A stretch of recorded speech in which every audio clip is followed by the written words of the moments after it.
Repetition has a strange relationship with the mind. Take the experience of déjà vu, when we wrongly believe have experienced a novel situation in the past, leaving you with a spooky sense of pastness.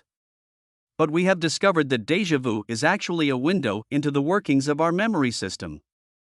Our research found that the phenomenon arises when the part of the brain which detects familiarity desynchronizes with reality.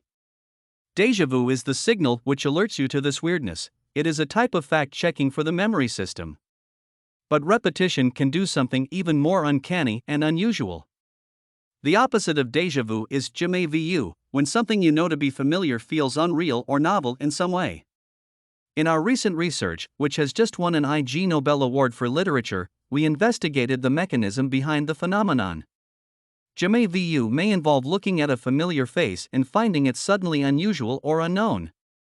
Musicians have it momentarily, losing their way in a very familiar passage of music.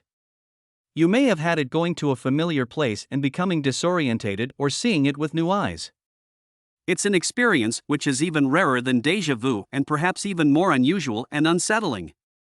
When you ask people to describe it in questionnaires about experiences in daily life, they give accounts like, while writing in my exams, I write a word correctly like appetite, but I keep looking at the word over and over again because I have second thoughts that it might be wrong. In daily life, it can be provoked by repetition or staring, but it needn't be.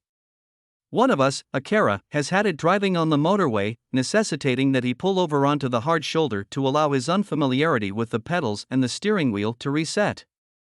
Thankfully, in the wild, it's rare. We don't know much about jamais vu. But we guessed it would be pretty easy to induce in the laboratory. If you just ask someone to repeat something over and over, they often find it becomes meaningless and confusing. This was the basic design of our experiments on jamais vu. In a first experiment, 94 undergraduates spent their time repeatedly writing the same word.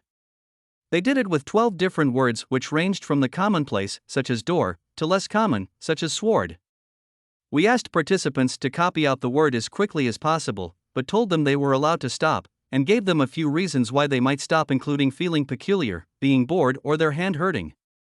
Stopping because things began to feel strange was the most common option chosen, with about 70% stopping at least once for feeling something we defined as jamais vu. This usually occurred after about 1 minute, 33 repetitions, and typically for familiar words. In a second experiment, we used only the word the, figuring that it was the most common. This time, 55% of people stopped writing for reasons consistent with our definition of jamais vu, but after 27 repetitions. People described their experiences as ranging from they lose their meaning the more you look at them to seem to lose control of hand, and our favorite, it doesn't seem right, almost looks like it's not really a word but someone's tricked me into thinking it is. It took us around 15 years to write up and publish this scientific work. In 2003, we were acting on a hunch that people would feel weird while repeatedly writing a word. One of us, Chris, had noticed that the lines he had been asked to repeatedly write as a punishment at secondary school made him feel strange, as if it weren't real. It took 15 years because we weren't as clever as we thought we were. It wasn't the novelty that we thought it was. In 1907, one of psychology's unsung founding figures, Margaret Floy Washburn, published an experiment with one of her students which showed the loss of associative power in words that were stared at for 3 minutes. The words became strange, lost their meaning, and became fragmented over time. We had reinvented the wheel. Such introspective methods and investigations had simply fallen out of favor in psychology. Our unique contribution is the idea that transformations and losses of meaning in repetition are accompanied by a particular feeling, jamais vu. Jamais vu is a signal to you that something has become too automatic, too fluent, too repetitive. It helps us snap out of our current processing, and the feeling of unreality is in fact a reality check. It makes sense that this has to happen. Our cognitive systems must stay flexible, allowing us to direct our attention to wherever is needed rather than getting lost in repetitive tasks for too long. We are only beginning to understand jamais vu. The main scientific account is of satiation, the overloading of a representation until it becomes nonsensical. Related ideas include the verbal transformation effect, whereby repeating a word over and over activates so-called neighbors so that you start off listening to the looped word tress over and over, but then listeners report hearing dress, stress, or florist.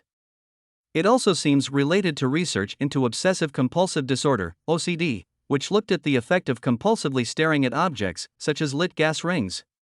Like repeatedly writing, the effects are strange and mean that reality begins to slip, but this might help us understand and treat OCD. If repeatedly checking the door is locked makes the task meaningless, it will mean that it is difficult to know if the door is locked, and so a vicious cycle starts. Ultimately, we are flattered to have been awarded the Ig Nobel Prize for Literature.